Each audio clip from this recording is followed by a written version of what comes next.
Hello बच्चों, ये biological classification chapter का वन शॉट वीडियो है जिसमें हम चैप्टर के हर इंपॉर्टेंट कॉन्सेप्ट को क्लियर करेंगे। तो सबसे पहले मैं आपको बता देती हूँ कि इस चैप्टर में क्या समझाया गया है। इस चैप्टर में हमें समझाया गया है कि इस अर्थ पे जितने भी लिविंग ऑर्गेनिज्म हैं उनको 5 किंगडम में बांटा गया है और 5 किंगडम में बांटने के बाद में 3 किंगडम मोनेरा, प्रोटिस्टा और फंजाई, इसके बारे में हम इस चैप्टर में पढ़ेंगे। तो चलो स्टार्ट करते हैं।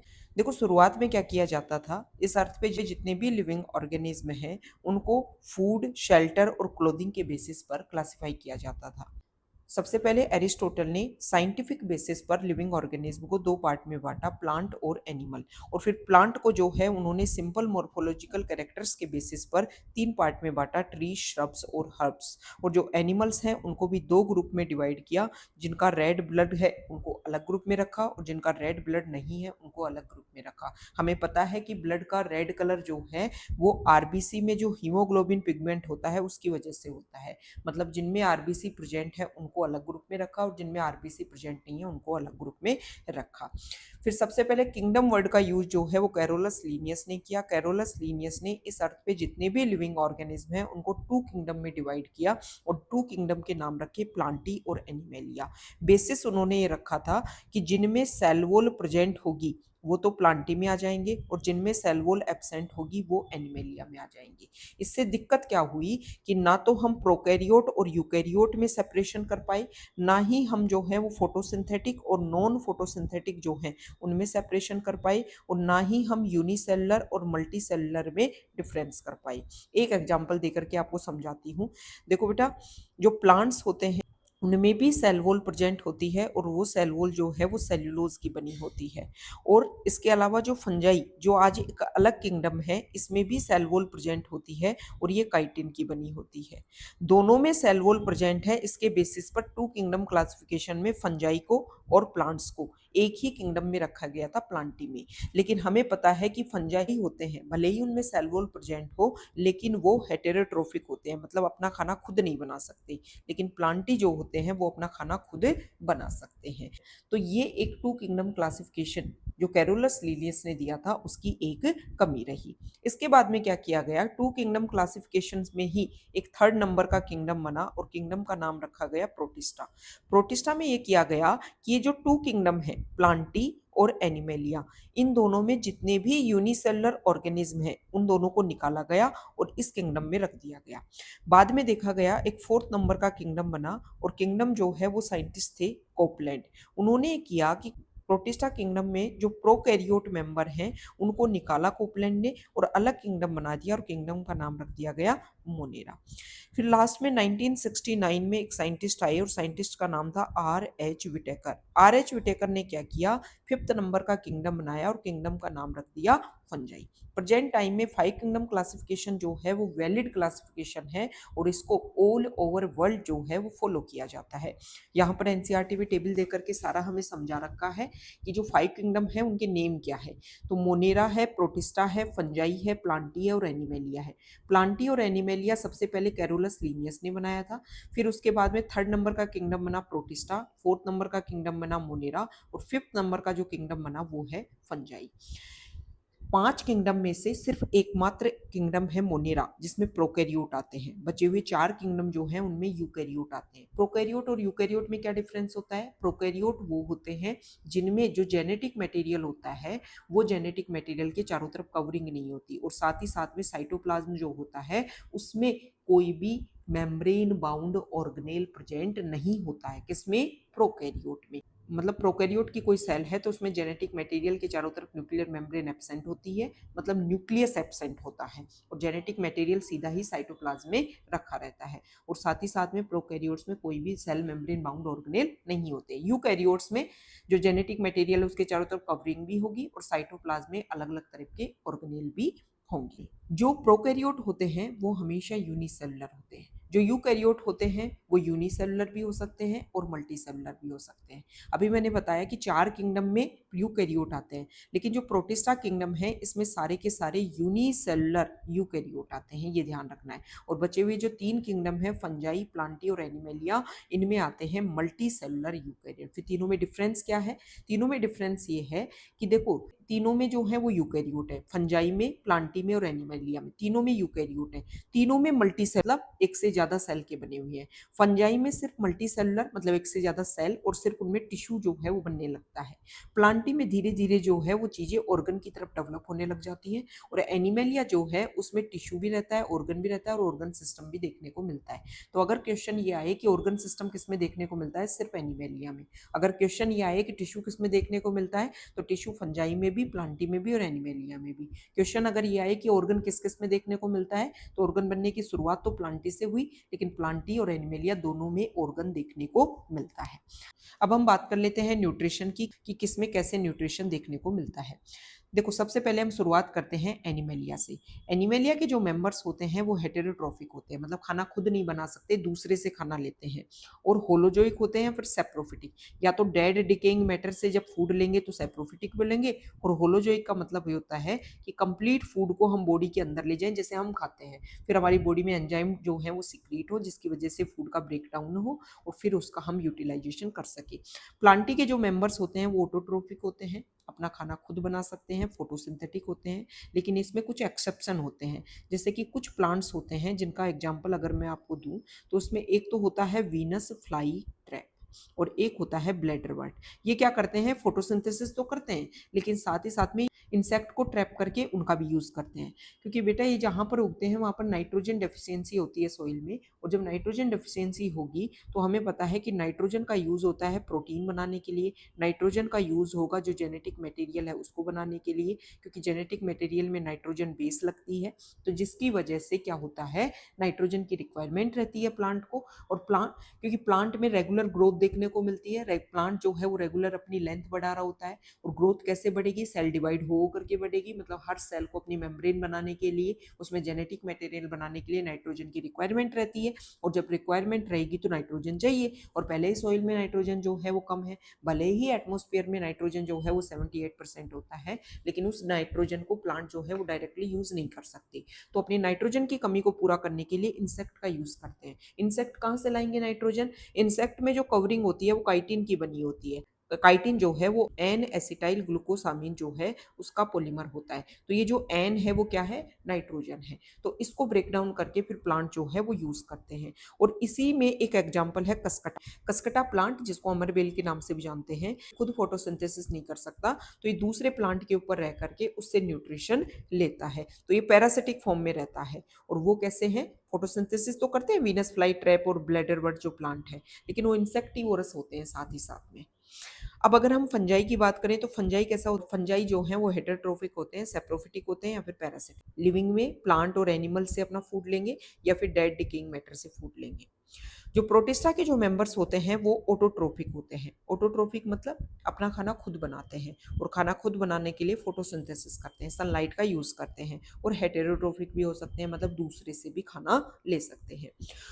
जो मोनेरा के जो मेंबर्स होते हैं वो ऑटोट्रोफिक होते हैं। ऑटोट्रोफिक में भी दोनों तरीके की होंगे, मतलब जब भी खाना खुद बनाते हैं तो एनर्जी की रिक्वायरमेंट होती है।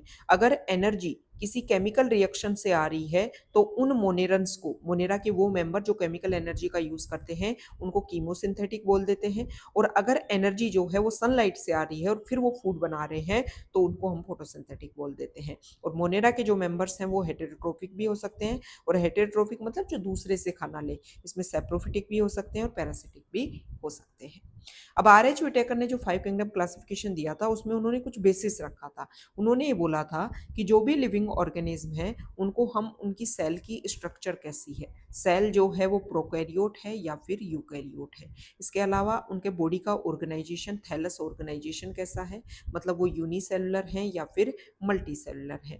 इसके अलावा जो है उनमें मोड ऑफ न्यूट्रिशन क्या होता है, मोड ऑफ रिप्रोडक्शन कैसा होता है, मतलब कैसे रिप्रोड्यूस कर सकते हैं। और फाइलोजेनेटिक रिलेशनशिप, इसके बेसिस पर आर.एच. विटेकर ने क्या किया था, जो भी लिविंग ऑर्गेनिज्म है उनको 5 किंगडम में डिवाइड किया था। लेटर ऑन एक साइंटिस्ट आई, और साइंटिस्ट का नाम है बेटा कार्ल वूज। कार्लूज ने क्या किया कि ये जो 5 किंगडम है ना, इसमें वो मोनेरा को स्टडी कर रहे थे और कार्लूज ने देखा कि जो मोनेरा के जो मेंबर्स हैं बैक्टीरिया, उसमें कुछ मेंबर ऐसे होते हैं, कुछ बैक्टीरिया ऐसे होते हैं जो हार्श कंडीशन में रह सकते हैं। तो उन बैक्टीरिया को कार्लूज ने ये बोला कि इनको आप मोनेरा में नहीं रख सकते, इनको आप अलग किंगडम बनाओ। तो उनके लिए जो है वो आर्की एक नया किंगडम बनाया गया। बचे हुए जो बैक्टीरिया है उनको यू बैक्टीरिया किंगडम में रखा गया। फिर ये जो किंगडम है 6 किंगडम बन गए, 4 किंगडम तो ये बचे रह गए, मोनेरा को उन्होंने 2 में डिवाइड कर दिया तो 6 किंगडम हो गए। तो कार्ल वूज ने 6 किंगडम क्लासिफिकेशन दिया था। इसके अलावा उन्होंने क्या किया, आर्की को अलग डोमेन में रखा, यू बैक्टीरिया को अलग डोमेन में रखा और प्रोटिस्टा, फंजाई, प्लांटी और एनिमेलिया जो है इनको एक अलग डोमेन में रखा और डोमेन का नाम रखा यूकैरिया। मतलब जो कार्ल वूज जो साइंटिस्ट थे उन्होंने क्या किया, उन्होंने एक तो 6 किंगडम क्लासिफिकेशन दिया और 3 डोमेन क्लासिफिकेशन दिया। देखो किंगडम को डोमेन में बांटा है, मतलब किंगडम से भी बड़ी यूनिट क्या हो गई, डोमेन हो गई। लेकिन ये जो 7 ऑब्लिगेट कैटेगरीज जो होती हैं, जो हम लिविंग वर्ल्ड चैप्टर में पढ़ते हैं, उसमें नहीं आता है। वैसे अगर क्वेश्चन आए कि किंगडम से बड़ी यूनिट क्या है, तो डोमेन किंगडम से बड़ी यूनिट होती है। अब हम सबसे पहले पढ़ेंगे कि जो किंगडम मोनेरा है उसमें कौन आते हैं। देखो किंगडम मोनेरा में मैक्सिमम जो मेंबर्स हैं वो बैक्टीरिया हैं और बैक्टीरिया जो है वो कॉस्मोपोलिटन होता है, मतलब हर जगह देखने को मिलेगा। बैक्टीरिया को उनके शेप के बेसिस पर जो है हम 4 ग्रुप में बांट सकते हैं। अगर बैक्टीरिया जो हैं वो स्पेरिकल हो तो उनको हम कोक्की बोलेंगे। अगर बैक्टीरिया जो है वो रोड शेप्ड हो तो उनको हम बेसिलाई बोलेंगे। बैक्टीरिया जो है वो स्पाइरल हो तो स्पाइरलम बोलेंगे और बैक्टीरिया अगर कोमा शेप्ड हो तो उनको हम विब्रियो बोलेंगे। जो मोनेरा किंगडम है उसमें 2 तरीके के बैक्टीरिया रहते हैं। एक बैक्टीरिया होते हैं जिनको हम आर्की बैक्टीरिया बोलते हैं। अर्थ पे जब लिविंग बनना शुरू हुए थे उस टाइम में हमारी अर्थ पर हार्श कंडीशन थी। तो हार्श कंडीशन जो है, जैसे high temperature, high salinity, high acidity, या फिर जहाँ पर मीथेन प्रेजेंट है, जहाँ ऑक्सीजन नहीं प्रेजेंट है, किसी एनिमल के गट वाले एरिया में या फिर मार्शी एरियाज में, वहां पर जो है ये आर्की बैक्टीरिया प्रेजेंट हो सकते हैं। अब सबसे बड़ा क्वेश्चन ये होता है कि जो बैक्टीरिया हैं उनमें से कुछ बैक्टीरिया अलग है और कुछ बैक्टीरिया नॉर्मल है। कुछ बैक्टीरिया जो है वो हार्श कंडीशन में रह सकते हैं और कुछ बैक्टीरिया नॉर्मल कंडीशन में रह सकते हैं। तो डिफरेंस क्या है, देखो दोनों जो बैक्टीरिया है उनके सेल वॉल के कंपोजिशन में डिफरेंस होता है। उनके सेल वॉल का जो स्ट्रक्चर है ना वो डिफरेंट होता है, जिसकी वजह से कुछ बैक्टीरिया तो हार्श कंडीशन में रह पाते हैं और जो हार्श कंडीशन में रह पाते हैं वो आर्की बैक्टीरिया होते हैं। अगर आर्की बैक्टीरिया जो है वो एक्सट्रीम सोल्टी एरियाज में रहें तो उनको हम बोलते हैं हेलोफाइल्स। अगर वो हॉट स्प्रिंग्स में रहें तो थर्मोएसिडोफिल्स और अगर मार्शी एरियाज में रहें तो उनको हम बोलते हैं मिथेनोजेंस। अब हम नॉर्मल बैक्टीरिया की बात कर लेते हैं। देखो यहाँ पर डायग्राम देकर के हमें नहीं समझा रखा है, लेकिन cell the unit of life में बैक्टीरिया के बारे में हमें समझा रखा है। थोड़ा सा बेसिक आइडिया मैं आपको दूंगी। जो भी बैक्टीरिया होते हैं उनके बाहर सबसे बाहर एक कवरिंग होती है जिसको हम बोलते हैं ग्लाइकोकैलिक्स। ये ग्लाइकोकैलिक्स वाली जो कवरिंग है ये हार्ड भी हो सकती है तो कैप्सूल के फॉर्मेट में, या फिर स्लाइमी लेयर चिपचिपी भी हो सकती है। उसके अंदर जो है वो बैक्टीरिया में सेल वॉल होगी। सेल वॉल जो है वो पेप्टाइडोग्लाइकन की बनी होगी। ये बात आपको ध्यान में रखनी है। अभी जो टेबल में हमने आपको समझाई थी वहां भी दे रखा है।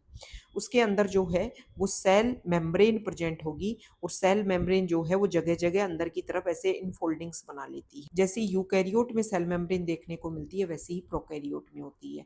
मतलब सेल मेम्ब्रेन में वैसे ही लिपिड की बाइलेयर होगी और बीच बीच में जो है वो प्रोटीन प्रेजेंट होंगे।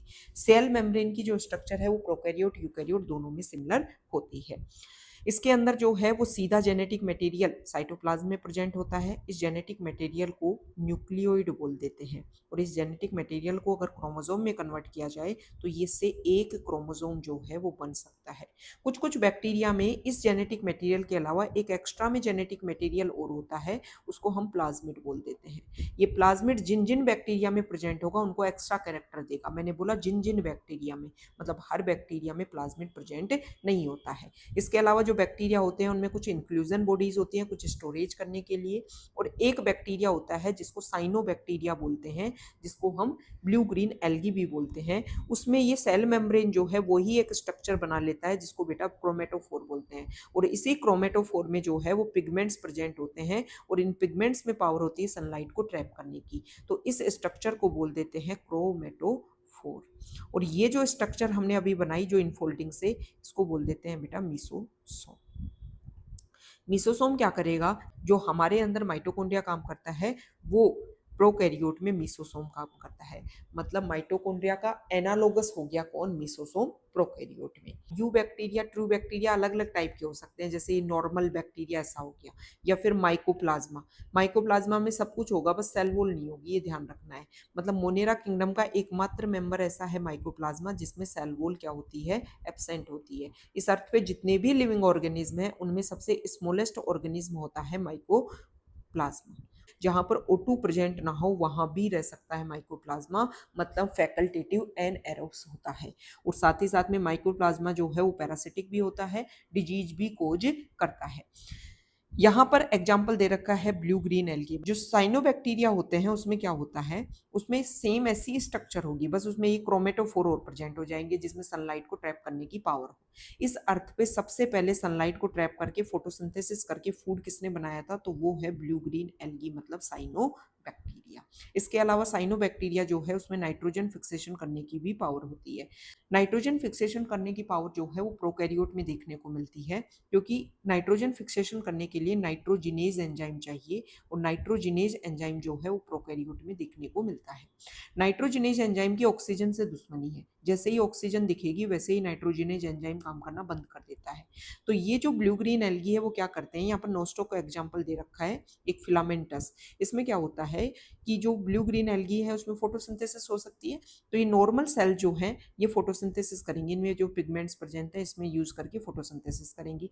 और ये सेल जो है वो अपने चारों तरफ हार्ड कवरिंग बना लेती है ताकि ऑक्सीजन जो है वो अंदर से बाहर ना हो सके, और साथ ही साथ में फोटोसिंथेसिस करना भी छोड़ देती है, क्योंकि फोटोसिंथेसिस करेगी तो O2 रिलीज होगी, O2 रिलीज होगी तो नाइट्रोजनेज एंजाइम काम नहीं करेगा वहां पे। तो यहाँ पर इन सेल ने अपना कुर्बानी दी, और कुर्बानी दे करके बोला कि मैं सिर्फ नाइट्रोजन फिक्स कर दूंगी, बदले में आप मुझे फूड बना करके दे देना। और ऐसी सेल्स को बेटा हेटेरोसिस्ट बोल देते हैं। जो बैक्टीरिया होते हैं वो ऑटोट्रोफिक भी हो सकते हैं, मतलब खाना खुद भी बना सकते हैं, अभी मैंने बताया, तो फोटोसिंथेसिस भी कर सकते हैं, और केमिकल एनर्जी का यूज करके, उससे जो एनर्जी निकल रही है उसका यूज करके भी खाना बना सकते हैं। इसके अलावा बैक्टीरिया जो है वो हेटेरोट्रोपिक भी हो सकते हैं। हेटेरोट्रोपिक मतलब जो अपना खाना खुद नहीं बनाते, जो अपना खाना जो जो दूसरे से खाना लेते हैं।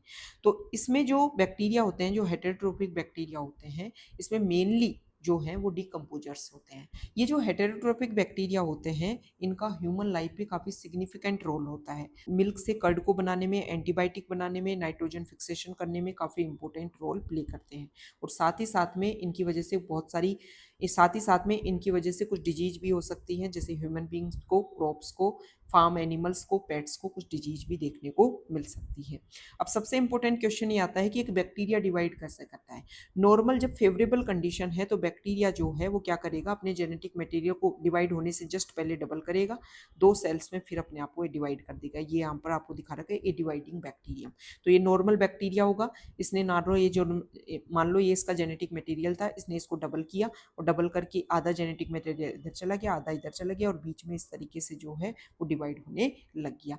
लेकिन जब फेवरेबल कंडीशन नहीं है उस टाइम बैक्टीरिया क्या करता है, जैसे यहाँ पर दिखा रखा है आपको बेसिलाई में, जो जेनेटिक मटेरियल, जो भी इंपॉर्टेंट सामान है उसको बैक्टीरिया इकट्ठा करके इस तरीके से स्पोर बना लेता है। और जब फेवरेबल कंडीशन आएगी, ये स्पोर की हार्ड कवरिंग होती है, इस हार्ड कवरिंग को जो है वो बैक्टीरिया तोड़ेगा, अपने आप को अंदर से रिलीज करेगा, फिर फिजन के थ्रू अपने आप को डबल करके डिवाइड कर देगा।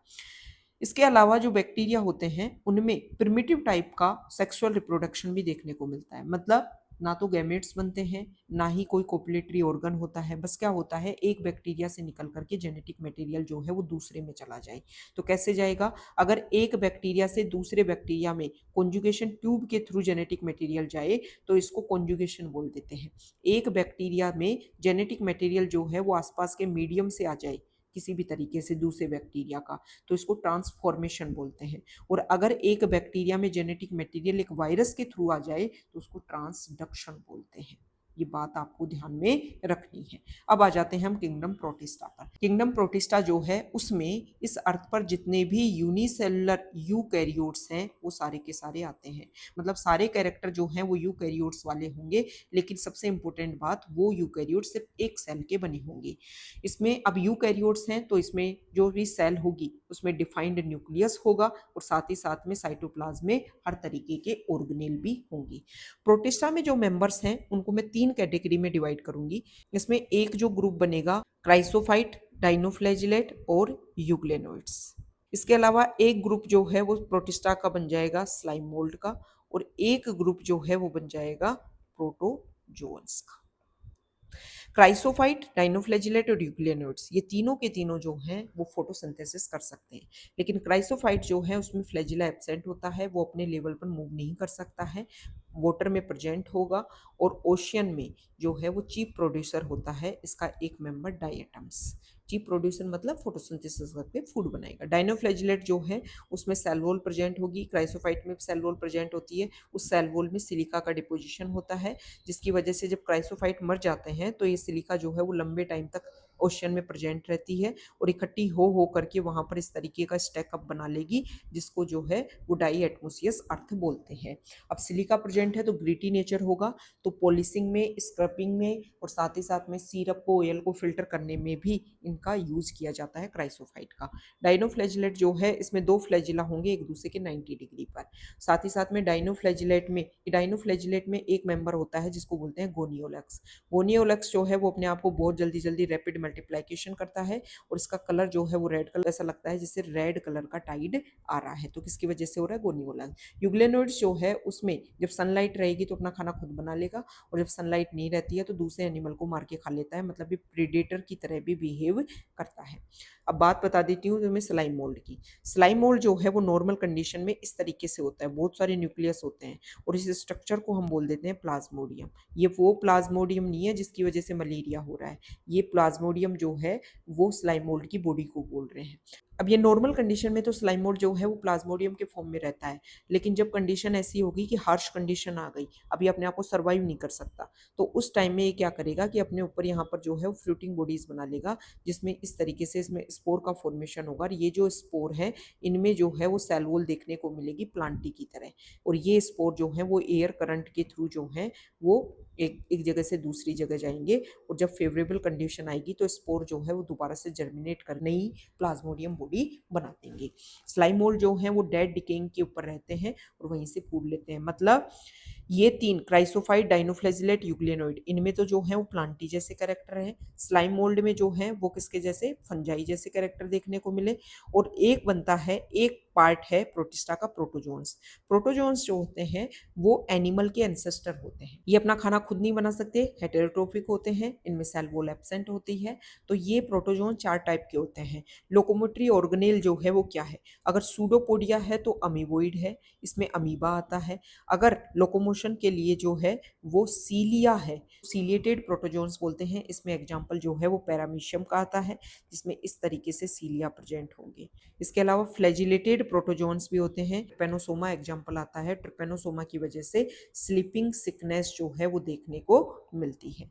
और लास्ट में एक होता है स्पोरोजोन्स। स्पोरोजोन्स जो हैं वो प्रोटोजोन्स हैं जिनमें कोई भी लोकोमोटरी ऑर्गेनेल नहीं प्रेजेंट होता है, क्योंकि ये एंडोपैरासाइट के फॉर्म में रहते हैं, किसी लिविंग की बॉडी के अंदर मूवमेंट करने की जरूरत नहीं है, न्यूट्रिशन आराम से मिल जाएगा और डिजीज कोज करेंगे, जिसको इसमें इसका एग्जाम्पल होता है प्लाज्मोडियम, जिसकी वजह से मलेरिया कोज होता है। एक प्लाज्मोडियम बताया, स्लाइम मोल्ड की जो बॉडी स्ट्रक्चर है उसको हम बोलते हैं प्लाज्मोडियम नॉर्मल कंडीशन में, और यहाँ पर ये जो प्लाज्मोडियम है जो मलेरिया कोज करता है वो क्या है? स्पोरोजोन्स है। बात कर लेते हैं किंगडम फंजाई की।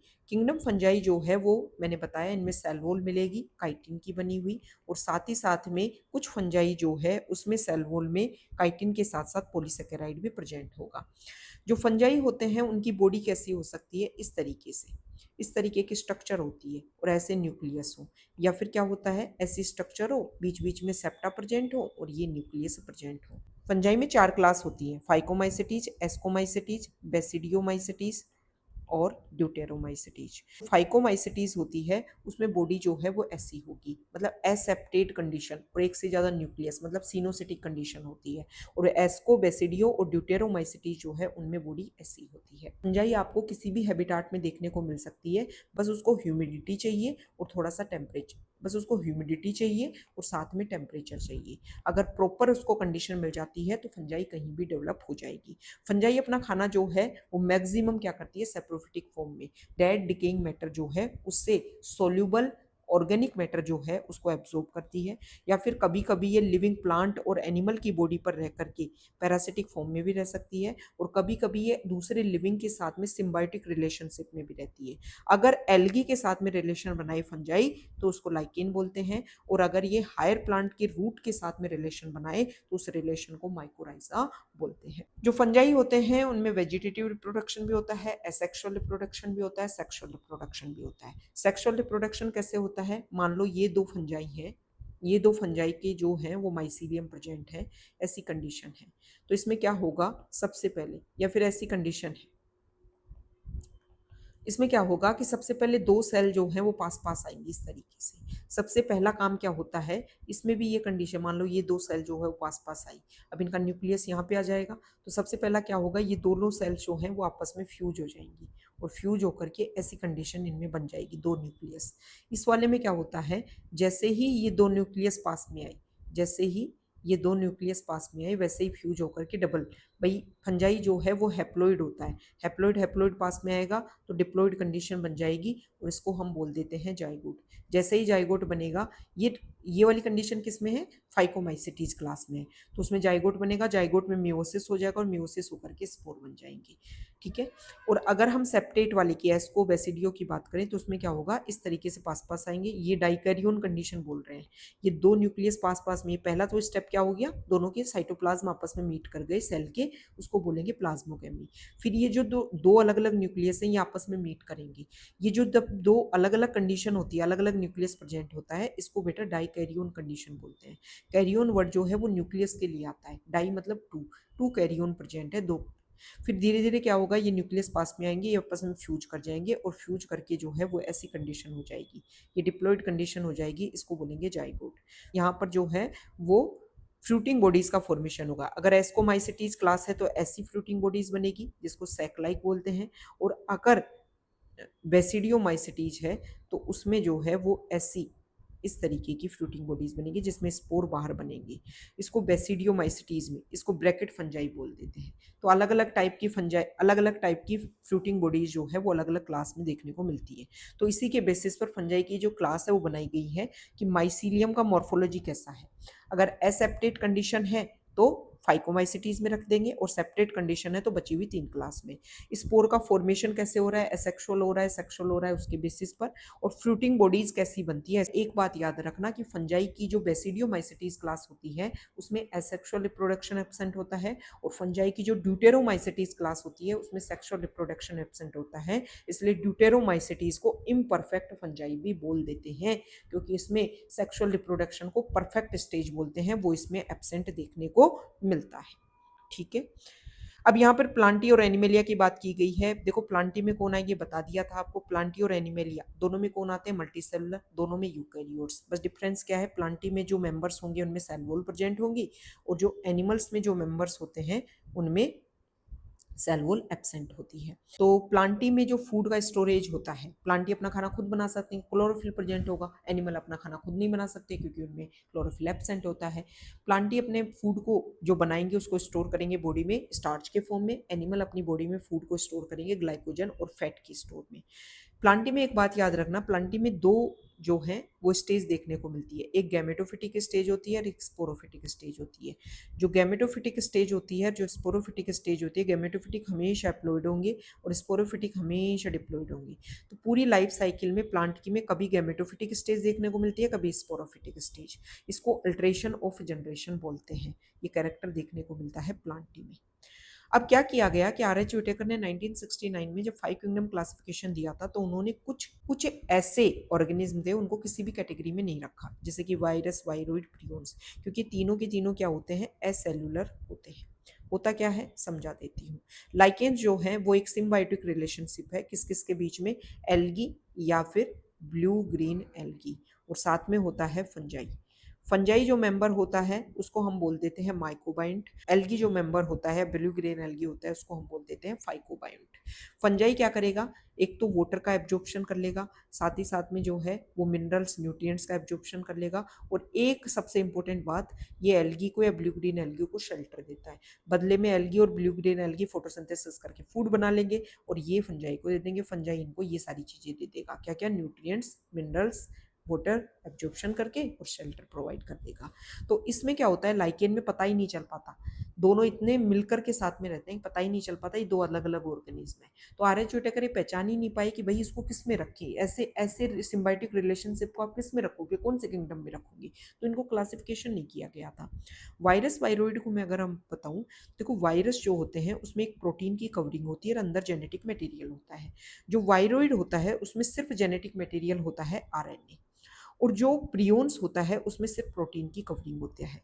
ये वायरस है, ये वायरोइड है और ये प्रियोन है। वायरस में प्रोटीन की कवरिंग जिसको हम कैप्सिड बोलेंगे, और अंदर होगा genetic material. Genetic material DNA भी हो सकता है या फिर आरएनए हो सकता है, दोनों एक साथ नहीं होंगे। वायरोइड में सिर्फ जेनेटिक मटेरियल होगा आरएनए, और मोलिकुलर वेट भी वायरोइड वाले जेनेटिक मटेरियल का कम होता है। और प्रियोन में सिर्फ क्या होती है, प्रोटीन की कवरिंग होती है।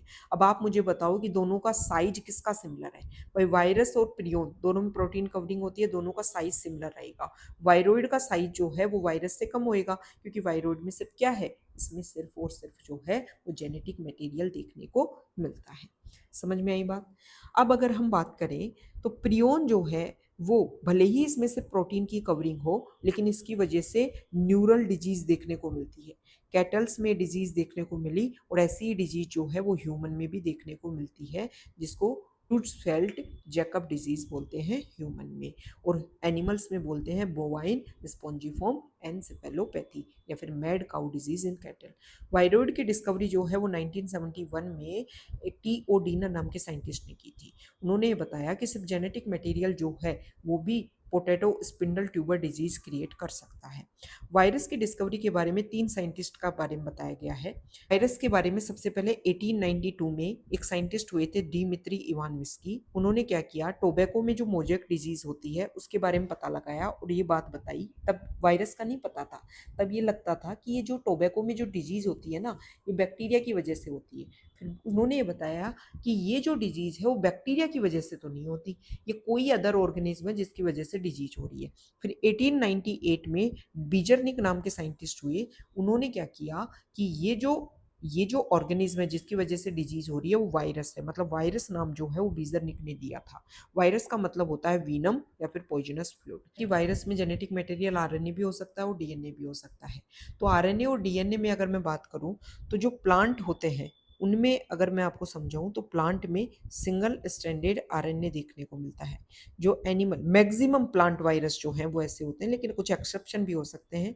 एनिमल जो है उसमें सिंगल स्ट्रैंडेड आरएनए हो सकता है। इसके अलावा जो है वो डबल स्ट्रैंडेड आरएनए हो सकता है, वो डबल स्ट्रैंडेड डीएनए हो सकता है।